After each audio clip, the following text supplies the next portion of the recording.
कि हम लोग तो किसी को तोड़े नहीं है।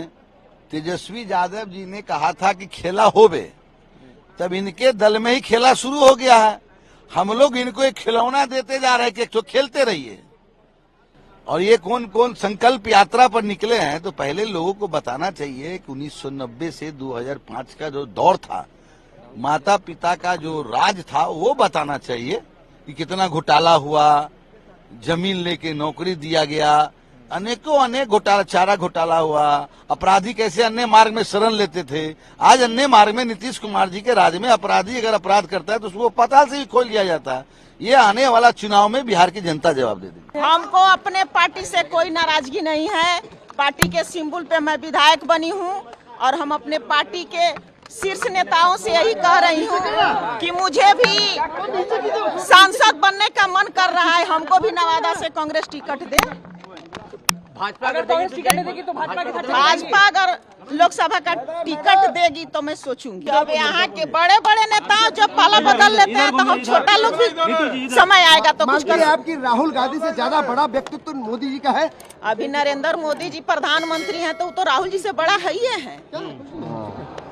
इसमें कहने की क्या बात है। टिकट की मांग कर रही है, किसी से बातचीत हुई है आपकी? किसी से हमको बातचीत नहीं हुई है। मीडिया के माध्यम से मैं यही कह रही हूँ कि हमारा जिला हमेशा बाहरी सांसद बना है।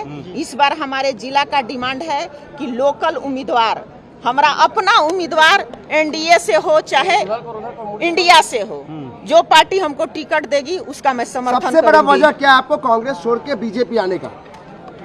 कोई वजह नहीं है। पार्टी हमको संतावना दे रही है कि लोकसभा का आपको उम्मीदवार बनाया जाए। पता नहीं अब किस कारण से जा रहा है, हम नहीं जानते हैं और नहीं जाना चाहिए इस तरह से।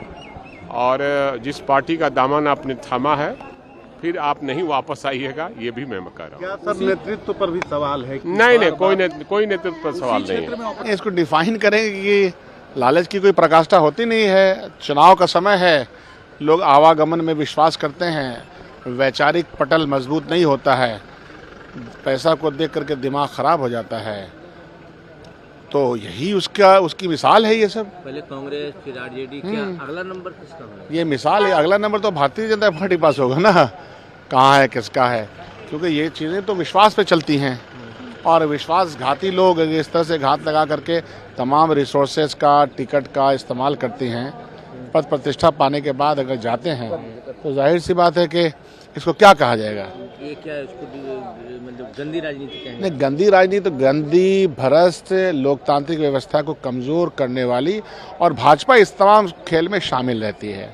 उसको कोई मतलब नहीं है कि देश में लोकतांत्रिक व्यवस्था बनी रहे। स्वीकार नहीं कर सकते हैं क्या कि भाजपा आने वाले दिनों में जेडीयू को भी तोड़ सकती है? हाँ, जेडीयू को भी तोड़ सकती है। अरे वो कुछ भी कर सकती है। उसको 2024 के चुनाव के बाद में चुनाव कराना ही नहीं है। तो वो जिस लिहाज से आगे बढ़ रही है तो वो तो खतरा मंडला रहा है हमारे एक जो पूरी डेमोक्रेटिक प्रोसेस है इस देश में। पक्ष है, विपक्ष है, आवाज़ है, जनता की आवाज़ है, सबको सुला देना चाहती है वो। इसका खमियाजा देश की जनता को ही भुगतना पड़ रहा है ना। कल को कोई विपक्ष, कोई आवाज़ नहीं रहेगी।